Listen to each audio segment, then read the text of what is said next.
everyone. I am Nini Lupin.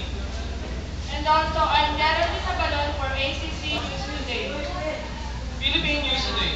Protester witness is closer to Batasan.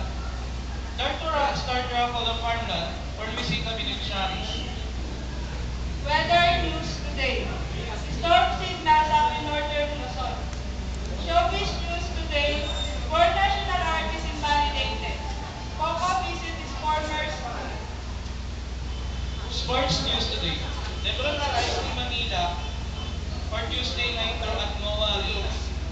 Philippine Volcanoes active place for Asia 7. Protester with cups is closer to Batasan.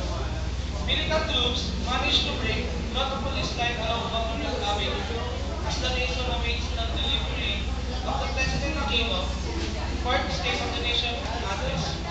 Police personnel failed to block the leader of crowd of protesters, allowing the latter close closer to Batasan Pambansa. For the update about Port Sonor President Maynila Aquino, Lenny Trejo will give some updates na what's going on.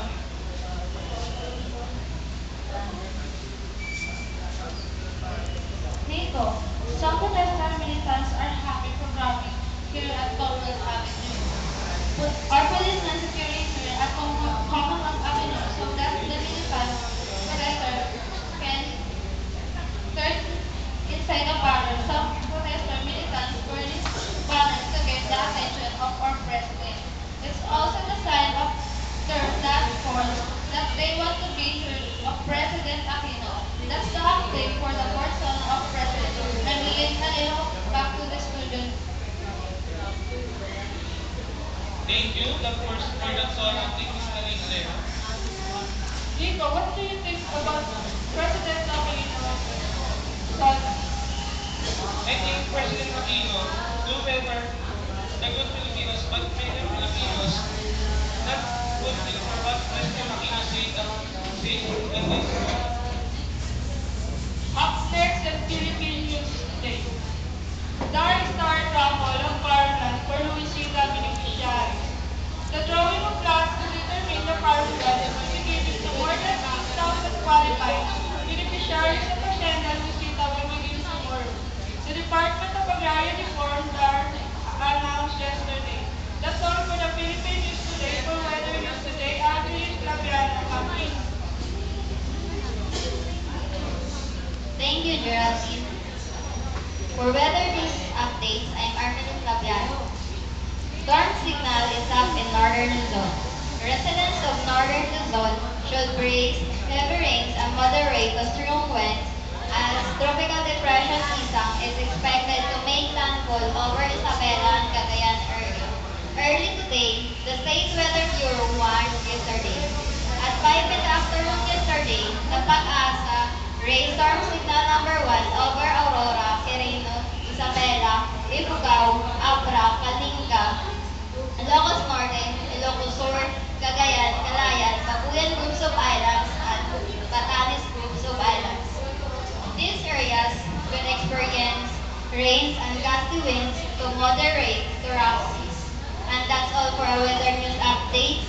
I'm Armin Claviano for News Weather Reports. Back to you, Geraldine and Nico. Thank you for weather update. This is Army.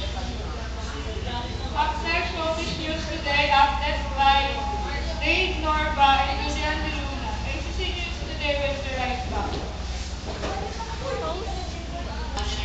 Norba for Showbiz News Today together with my partner. Yes, and I'm Julian De Luna for the Showbiz Update. Showbiz updates today. Four national artist awards invalidated. The Supreme Court SC yesterday declared invalid the conferment of National Artist Awards on Film Director Carlo Caparaz, Cecil Quidol de Alvarez, fashion designer Pedro Coy Moreno, and architect Francisco Mendoza in 2009. Meanwhile, the NCAA yesterday lauded the SC decision invalidating the proclamation of Caparaz, Alvarez, Moreno, and Mendoza as national artists. Next, Coco visits his former school. Coco Marie is one of the few celebrities that are active in advocacy work.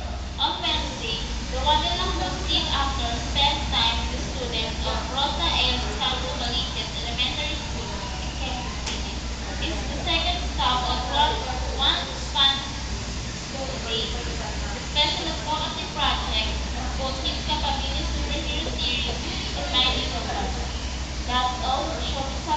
Day and India Philippines.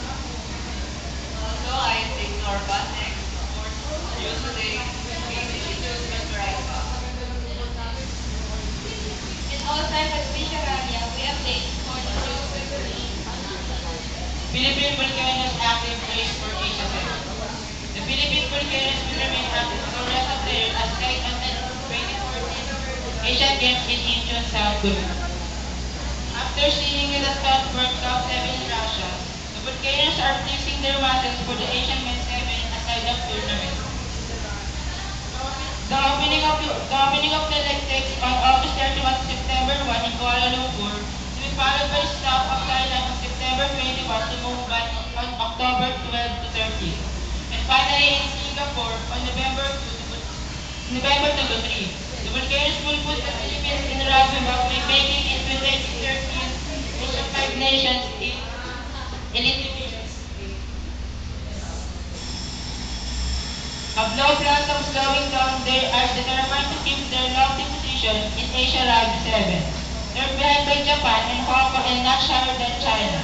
For the next sports news, but Thanks, Dan. Yes, we proceed with sports news. LeBron arrives in Manila for Tuesday night tour at MOA Arena. LeBron James has arrived in Manila, Philippines. On board on a private jet, NBA superstar LeBron James arrived in Manila Monday afternoon. LeBron James of the Miami Heat is in Philippines for a free one-day show on Tuesday, July 23. As part of his Asian tour called Witnessing Tours, sponsored by Nike. The said event will be held at 16,000 seat Mall of Asia Arena. Nike Philippines said that the visit is part of its Live a Message campaign designed to inspire young Filipino athletes to strive for greatness and perhaps to like it. That's all for sports news today. I'm Patricia Rally. I'm done for ACC News Sports today. Back to you, Nick and Jeff.